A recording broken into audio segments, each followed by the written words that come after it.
again, everyone. Thanks for joining me for Hive Inspection number 12. It is almost August and I got these bees in April. So over the course of that time, I've really started to learn what to look for and what to expect when I get into the hive. Although they do throw me some curveballs every now and again, but that's all part of the learning process, right?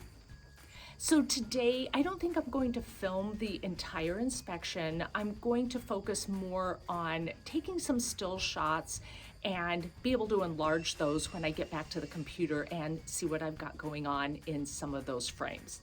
So I'm just gonna get suited up, get the smoker lit, and we'll get into the hive.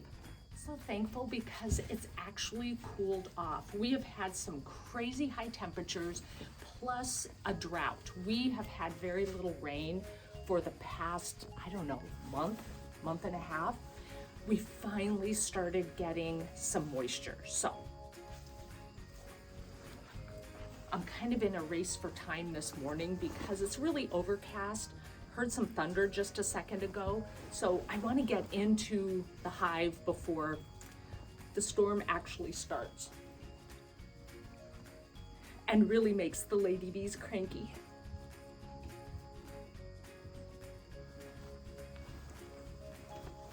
Like I said, over the course of this last several months, I really do feel like I'm learning a lot. I do feel like I still have a long ways to go, but I feel like I make strides. I learn something new every time I get into the hive. So I guess that's all I can hope for, right?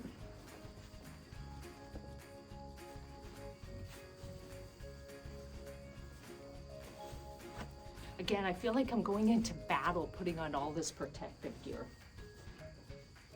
I see a lot of y'all that are out there doing this with no bee suit, no gloves. Hats off to you, my friends, because that ain't ever gonna be me.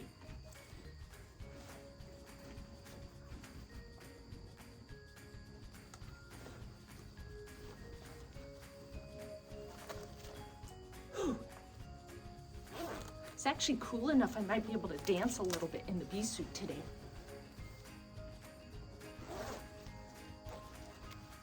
I think it's about time to give this thing a good washing because it's getting a little ripe in here right now. All right, gonna get the smoker lit and we'll get over to the beehives. See you there.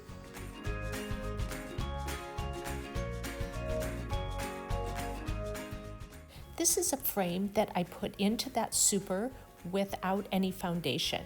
I'm so excited to see how well they've drawn it out.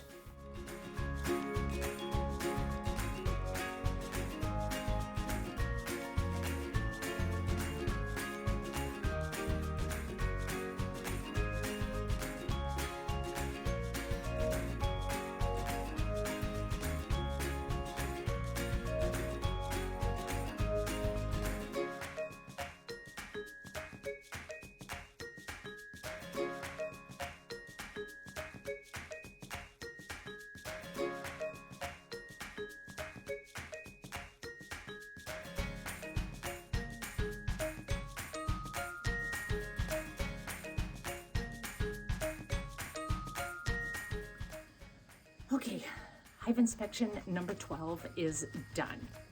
I didn't see a lot of capped brood. I did see just a little bit of larvae, but from what I've read, when you're in a dearth, the queen does not lay as much. There is evidence that she's still there. She's just not going gangbusters like she was before.